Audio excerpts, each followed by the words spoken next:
బులెటిన్లో breaking news చూస్తున్నాం. హైడ్రా తరహా వ్యవస్థను మరిన్ని నగరాల్లో ఏర్పాటు చేసేందుకు తెలంగాణ రాష్ట్ర ప్రభుత్వం కసరత్తు చేస్తుంది. కరీంనగర్, వరంగల్, నిజామాబాద్, ఖమ్మం, సిద్దిపేట, ఆదిలాబాద్, మహబూబ్ నగర్, నిర్మల్, నల్గొండ, గద్వాల, కామారెడ్డి సహా పలు నగరాలు హైడ్రా విస్తరణకు చర్యలు చేపట్టినట్లు తెలుస్తుంది. రాష్ట్ర వ్యాప్తంగా పలు పట్టణాల్లో చెరువులు, సిక్కం భూములు, బఫర్ జోన్లలో అడ్డగోలుగా నిర్మాణాలు జరిగినట్లు ఫిర్యాదులున్నాయి. దీంతో చెరువులు, కుంటల రక్షణపై దృష్టి పెట్టిన ప్రభుత్వం హైడ్రా వంటి వ్యవస్థతో వాటిని సంరక్షించాలని భావిస్తుంది.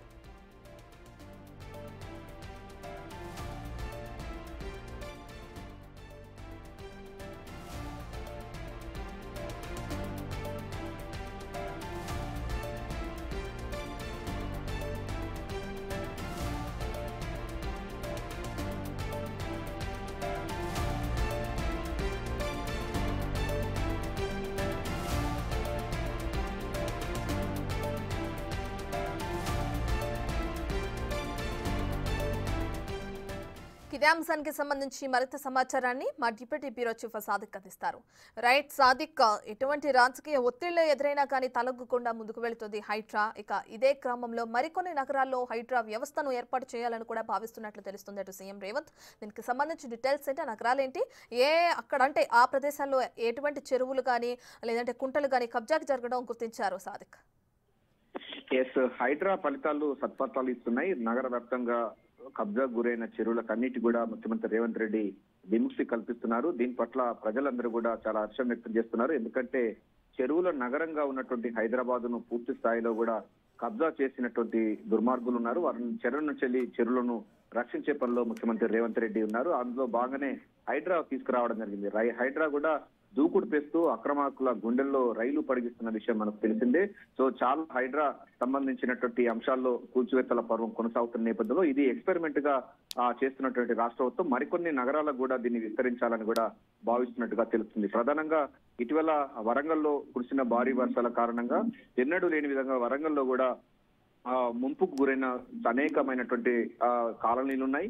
అక్కడ కూడా పడవలేసుకొని వెళ్లాల్సిన దుస్థితి ఏర్పడింది. సో వరంగల్ గాని, కరీంనగర్ గాని, నిజామాబాద్, ఖమ్మం, సిద్దిపేట, ఆదిలాబాద్ ఒకటేంటి ప్రతి మహబూబ్నగర్, నల్గొండ, ఇట్లా గద్వాల ప్రతి జిల్లాలో కూడా అంటే నగర సంబంధించిన దాంట్లో చెరువులతో ఉన్నటువంటి గొలుసుకట్టు చెరువులను ఆక్రమించి అక్రమార్కులు అక్కడ బహుళ అంతస్తుల బిల్డింగ్లు నిర్మాణాలు ఏర్పాటు చేయడం, అదేవిధంగా నాళాలను కబ్జా చేయడం తదితరటువంటి అసాంఘిక కార్యక్రమాలు చేపట్టిన నేపథ్యంలో వాటిన్నిటి కూడా విముక్తి చేయాలని ప్రభుత్వం భావిస్తుంది. ఈ నేపథ్యంలోనే చెరువులు, కుంటలపై రక్షణపై దృష్టి పెట్టినటువంటి రాష్ట్ర సర్కారు తిరిగి గొలుసుకట్టు చెరువులు అంటే కాకతీయ కాలం నాటి నిర్మించినట్టు గొలుసుకట్టు చెరువులకు మళ్ళీ పూర్వవైభవం తీసుకువచ్చే విధంగా అదేవిధంగా దానికి పునరుజ్జీవనం చేసే లక్ష్యంగా అయితే ముఖ్యమంత్రి రేవంత్ రెడ్డి సర్కార్ అయితే పూర్తి స్థాయిలో ఫోకస్ పెట్టింది. అందులో భాగంగా హైడ్రాపై పూర్తి స్థాయిలో ప్రజల నుంచి విశేషమైన స్పందన వస్తున్న నేపథ్యంలో అదే తరహాలో మరికొన్ని నగరాల్లో కూడా ఇదే తరహాలో కబ్జా గురైనటువంటి ఈ చెరువులను విముక్తి చేయాలని కూడా భావిస్తున్నారు. అందులో భాగంగానే కరీంనగర్, వరంగల్, నిజామాబాద్, ఖమ్మం, సిద్దిపేట, ఆదిలాబాద్, మహబూబ్నగర్, నిర్మల్, నల్గొండ. నిర్మల్లో కూడా ఇటీవల ఒక ఆసుపత్రి వర్షాల కారణంగా మునిగిపోయిన పరిస్థితి ఏర్పడిన విషయం తెలిసిందే. నల్గొండ జిల్లాలో అదే పరిస్థితి, గద్వాలో అదే పరిస్థితి ఉంది, అండ్ కామారెడ్డి జిల్లాలో చాలా పట్టణాల్లో ఇదే పరిస్థితి ఉంది. చెరువు, శిఖం భూములను ఆక్రమించడం, బఫర్ జోన్లను ఆక్రమించడం, అడ్డు గోడలు నిర్మించడం, నిర్మాణం చేసి అక్రమార్కులు, రాజకీయ నాయకుల ఒత్తిళ్లతో అధికారులు పర్మిషన్ తీసుకున్నటువంటి సందర్భం తెలిసిందే. వీటన్నిటిని విముక్తి చేసి హైడ్రా తరహాలోనే మరికొన్ని నగరాల్లో దీన్ని పూర్తిస్థాయిలో విస్తరించి నూతనమైన వ్యవస్థను తీసుకొచ్చే లక్ష్యంగా అయితే రేవంత్ రెడ్డి సర్కార్ ఫోకస్ పెట్టింది. సో హైడ్రా వంటి వ్యవస్థ వాటిని రక్షిస్తుందని కూడా భావిస్తున్న నేపథ్యంలో హైడ్రా తరహాలోనే మిగతా సంబంధించినటువంటి జిల్లాల్లో కూడా ఇదే ఎక్స్పెరిమెంట్ కొనసాగించే ఆలోచన అయితే ప్రభుత్వం అయితే ఆలోచన చేస్తున్నట్టుగా తెలుస్తుంది. రత్న రైట్ సాదిక్, అయితే ఇప్పటికే చూసుకుంటే ఇటు తెలంగాణలో అంటే హైదరాబాద్ వ్యాప్తంగా ఇప్పటికే హైడ్రా ఏ విధంగా ముందుకు వెళ్తుందో మనకు తెలిసిందే. ఇంకా ఇప్పుడు మీరు చెప్పినట్లుగానే చూసుకుంటే కొన్ని నగరాల్లో మాత్రమే ఈ హైడ్రాని మళ్ళీ అంటే కొత్త వ్యవస్థను ఏర్పాటు చేసే అవకాశం కనిపిస్తుందంటారా, లేదంటే రాష్ట్ర వ్యాప్తంగా ఎక్కడైనా కానీ ప్రభుత్వ స్థలాలు కానీ ఇటువంటి చెరువులు కానీ ఆక్రమణకు గురైతే వాటి దగ్గర కూడా యాక్షన్ తీసుకోవడానికి రాష్ట్ర వ్యాప్తంగా ఈ సంస్థ అనేది పనిచేయడానికి సిద్ధమవుతుంది అనుకోవచ్చు అంటారా? హైడ్రా అన్నది హైదరాబాద్ సంబంధించిన హైడ్రా మిగతా జిల్లాలో వేరే వేరే పేర్లతో ఉంటుంది. సో ఆ పేర్లు సంబంధించి అంటే ఇదే తరహాలో ఉంటుంది. సో ఎక్కడైనా అక్రమార్కులకు భర్తం పట్టాలి, చెరువుల కబ్జా నుంచి విముక్తి చేయాలి, గొలుసుకొట్టు చెరువులను పునరుద్ధరించాలి లక్ష్యంగా, అదేవిధంగా నాలను ఆక్రమించిన వారికి వారికి అడ్డుగట్ట వేయాలి. దాన్ని పూర్తి స్థాయిలో వర్షపు నీరు వచ్చినా కూడా నగర ప్రజలకు ఎటువంటి అసౌకర్యం కలగకుండా నీటిని ఫ్రీ ఫ్లో ఉండే విధంగా చర్య తీసుకునేందుకు గాను ఇది నిర్దేశించబడింది. ఎక్కడ కూడా ప్రభుత్వ స్థలాలు కబ్జా కాకుండా, ఎక్కడ కూడా చెరువులు కబ్జా కాకుండా, బఫర్ జోన్స్ పరిసర ప్రాంతాల్లో కూడా కాకుండా పూర్తి స్థాయిలో ఒక నగరాన్ని ఇప్పుడు నగరం సుందరీకరణ జరగబోతుంది. సో అదే తరహాలో రాష్ట్ర వ్యాప్తంగా ఉన్న చాలా నగరాల్లో కూడా చెరువులు ఉన్నటువంటి సంబంధించిన విషయం తెలిస్తే మనం ముందుగా చెప్పినట్టుగా హైదరాబాద్ అన్నది ఒకప్పుడు సరస్సుల నగరంగా పిలువబడేది. ఇప్పుడు సరస్సులు లేని నగరంగా ఏర్పడింది. సో ఈ తరహా సంబంధించిన ఉన్న వ్యవస్థలో వరంగల్లో కానీ, కరీంనగర్లో కానీ కూడా ఇటీవల నిర్మల్లో కానీ ప్రభుత్వ ఆసుపత్రుల్లో కూడా నీట మునిగిన సందర్భం కనబడింది. సో ఈ నేపథ్యంలోనే చెరువు సంబంధించిన శిఖం భూమిని ఆక్రమించి చాలా సార్లు కూడా అక్కడ బహుళ అంతస్తుల భవనాలు నిర్మించడం వల్ల నీరు ఎక్కడి పోవాలో అర్థం కాక మొత్తం కాలనీకి రావడం, ముంపుకు గురి కావడం, ప్రజలు ఇబ్బంది పాలు కావడం అన్ని జరుగుతా ఉన్న నేపథ్యంలో ఒక్కొక్క నగరానికి ఒక్కొక్క హైడ్రా తరహాలో ఒక వ్యవస్థను తీసుకొచ్చే ఆలోచనలు ప్రభుత్వం చేస్తా ఉంది.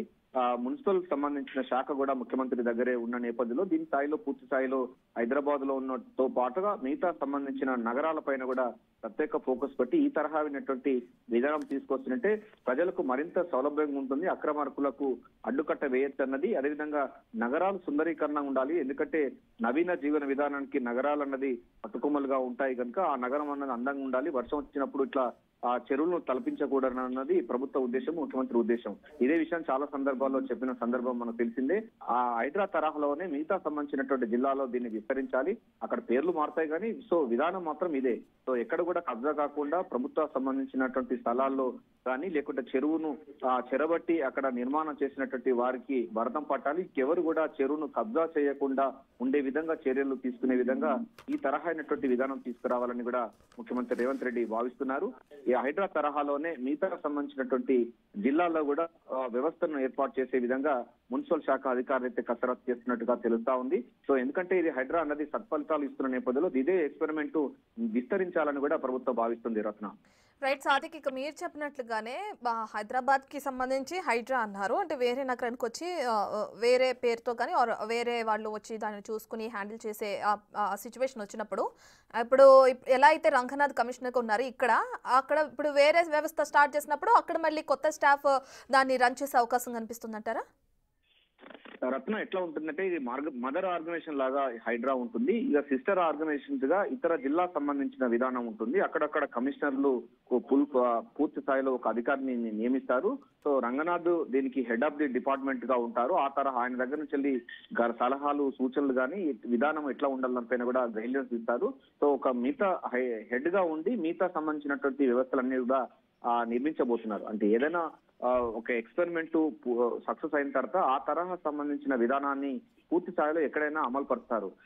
ఇక్కడ రంగనాథ్ చేసినటువంటి అంశాలను పూర్తి స్థాయిలో అవగతం చేసుకొని దాని యొక్క ప్రాక్టికల్ గా దాని ఒక ప్రాజెక్ట్ వర్క్ గా తీసుకున్న తర్వాత అధికారులు అదే తరహాలో ఆయా సంబంధించిన జిల్లాల్లో ఇంప్లిమెంట్ చేస్తారు. అక్కడ కూడా ఒక స్పెషల్ ఆఫీసర్ ను నియమించి చాలా నిజాయితీగా ఉన్నటువంటి వాళ్ళు, స్ట్రిక్ట్ గా ఉన్నటువంటి అధికారిని నియమించి వారి చేత ఈ యొక్క హైడ్రా తరహాలో కొత్త విధానాన్ని ఆ ప్రాంతాలకు సంబంధించినటువంటి విధానాన్ని అవలంబించే అవకాశం అయితే ఉంటుంది. అప్పుడు అధికారులకు పూర్తి స్థాయిలో కూడా పవర్స్ ఇస్తారు. ఎప్పుడైతే రంగనాథ్ ఎట్లయితే స్పెషల్ అధికారాలు ఉన్నాయో అదే తరహాలో ఆ జిల్లా సంబంధించిన అధికారికి అట్లా ఉంటుంది. ఆయన కూడా ఇదే తరహాలో అక్కడ నాలాలు కానీ చెరువులు కబ్జా చేసిన వారికి సంబంధించిన వాటి ఆస్తులను పరీక్షించే విధంగా అక్కడ కూల్చివేతల పర్వం కొనసాగే అవకాశం అవుతుంది. మొత్తంగా చూసినట్టయితే రత్నాదిలో ఒకటే అంశం. చెరువులు, గొలుసుకట్టు చెరువులకు తిరిగి పునర్జీవనం తీసుకురావాలి, పూర్వవైభవం తీసుకురావాలి. కబ్జాదారులు ఇంకోసారి చెరువుల జోలికి వెళ్లకుండా ఉండే విధంగా ముఖ్యమంత్రి రేవంత్ రెడ్డి ప్రాక్టికల్ గా హైదరాబాద్ లో సక్సెస్ అయింది. అదే తరహాలో మిగతా జిల్లాల్లో విస్తరించే యోచనలో ప్రభుత్వం ఉంది. ఎంఏయుడి ఆయన దగ్గర ఉంది కనుక ఈ తరహా సంబంధించినటువంటి చర్చలు కూడా కొనసాగుతుంది. ఒక మంచి అధికారులను కూడా నియమించి ఈ తరహా అయినటువంటి దాన్ని ఎక్స్పెరిమెంట్ చేసి ఆదర్శంగా ఉండే విధంగా ప్లాన్ చేస్తున్నారు. రత్న రైట్ సాదిక్, హైడ్రా కూల్చివేతలు ఎప్పుడైతే మొదలుపెట్టిందో మొదలుపెట్టిన తర్వాత కూడా చాలా విమర్శలు వచ్చాయి. ఇప్పుడైతే ఎన్కన్వెన్షన్ కూల్చివేతను మనం చూసామో, అంటే అటు సినీ ప్రముఖులు కానీ రాజకీయ నేతలు కానీ ఎవరైనా కానీ ఇటువంటి ఆక్రమణలుకి చేసున్నారో వాళ్ళని ఎవరిని వదిలిపెట్టేది లేదు అన్నది ప్రజల్లోకి బాగా వెళ్ళిన విషయం మనందరికీ తెలుస్తుంది. ఈ హైడ్రా గురించి ప్రజల నుంచి ఎటువంటి స్పందన ఉంది సాదిక్? ప్రజల నుంచి విశేష స్పందన ఉంది.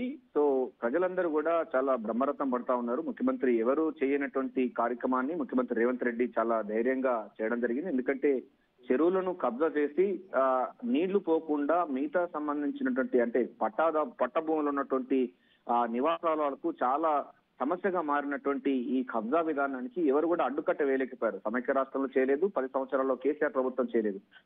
ముఖ్యమంత్రి మొదటి నుంచి చెప్తున్నారు. సో ఆ కబ్జాకు గురైనటువంటి చెరువులను విముక్తి చేయాలి, చెరువులకు పునరుజ్జీవనం చేయించాలి. చెరువులు ఉంటేనే గ్రౌండ్ వాటర్ పెరుగుతుంది, గ్రౌండ్ వాటర్ పెరుగుతూనే ఇది వైవిధ్యం అన్నది ఉంటుంది. సో నగర ప్రజలకు ఆహ్లాదకరమైనటువంటి వాతావరణం ఉంటుంది. ఎందుకంటే హైదరాబాద్ లో ఒకప్పుడు ఉక్కపోత ఎంత ఎండగొట్టినా కూడా ఉక్కపోత ఉండకపోయేది. కానీ ఉక్కపోత అన్నది ఈ మధ్య కాలంలో కాంక్రీట్ జంగల్ గా మారిన నేపథ్యంలో చెరువులను మళ్ళీ పునరుద్ధరించాలి, జీవ వైవిధ్యాన్ని పెంపొందించే లక్ష్యంగా ముఖ్యమంత్రి రేవంత్ రెడ్డి అయితే ఈ ప్లాన్ చేసినట్టుగా మనకు దీన్ని మదర్ గా చెప్పొచ్చు. ఎందుకంటే దీని నుంచి ఉద్భవించిన ఆబ్జెక్టు. సో ఇదే తరహాలో మనకు మూసీ నది పరిష్కారం కూడా చేయబోతున్నారు. సో మూసీకి ఇరువైపులా కూడా చాలా కబ్జా గురైంది. అయితే వారందరూ కూడా పేదవాళ్ళు, చిన్న చిన్న గుడిసెలు వేసుకున్నవారు. వారికి మాత్రం డబుల్ బెడ్రూమ్ ఇల్లు నిర్మించే అంటే ఇంద్రమ్మ ఇల్లు నిర్మించే యోచనలో ప్రభుత్వం ఉంది. సో వారందరూ కూడా ఇతర ప్రాంతాలకు, మంచి ప్రాంతాలకు తీసుకువెళ్లి సో నదిని మొత్తం కూడా మనకు లండన్ లో థేమ్స్ నది ఏ తరహాలో అవుతుందో అదే తరహాలో మూసీ నదిని కూడా ప్రక్షాళన చేసే విధంగా ప్లాన్ చేస్తున్నారు. ఇటీవల మనకు అమెరికా పర్యటనకి వెళ్ళినప్పుడు ముఖ్యమంత్రి రేవంత్ రెడ్డి అక్కడ ప్రపంచ బ్యాంక్ తో కూడా మాట్లాడిన సందర్భం కనబడుతోంది. సో ఒక ఎకనామిక్ జోన్ గా దాన్ని మూసీ పరివాహక ప్రాంతాన్ని అభివృద్ధి చేయాలి. కొండపోచమ్మ సాగర్ నుంచి వెళ్ళి గోదావరి నదీ జలాలను మళ్లించి పూర్తి స్థాయిలో మురికి వాటర్ మొత్తం అంతా తీసివేసి ఒక ఆహ్లాదకరమైన బోటింగ్, అదేవిధంగా సాయంత్రం పూట ఒక ఆహ్లాదకరమైనటువంటి ప్రాంతంగా ఉండే విధంగా ప్లాన్ చేస్తున్నారు. సో ఇప్పటికీ కొంత మూసి పరివాహక ప్రాంతాల్లో పేద ప్రజలందరూ గుడిసెలు వేసుకున్న సందర్భంలో వారికి పక్కా గృహాలను నిర్మించి ఇతర ప్రాంతాల్లో తరలించే విధంగా అయితే పూర్తి స్థాయిలో అయితే ఫోకస్ పెట్టడం జరిగింది. సో వారందరినీ కూడా ఇప్పటికే స్టార్ట్ చేస్తున్నట్టుగా సమాచారం ఉంది. ఎందుకంటే వారికి కూడా పేద ప్రజలందరికీ కూడా ఇల్లు నిర్మించిన తర్వాతనే ఖాళీ చేసి సో ఇటు చెరువులకు సంబంధించినటువంటి విధానం ఎట్లయితే అవలంబిస్తున్నారో అదే తరలో మూసి కూడా సైమల్టేనియస్ గా చేయబోతున్నారు. సో అక్రమార్కులు కానీ, పొలిటీషియన్లు కానీ, ఇతర ఎవరు ఇంత ఒత్తిడి ఉన్నా కూడా ముఖ్యమంత్రి రేవంత్ రెడ్డి చాలా దూకుడుగా వివరిస్తున్నారు. రంగనాథ్ కూడా దూకుడుగా వివరిస్తూ అక్రమార్కులకు మాత్రం గుండెల్లో పరిగెడుతుంది.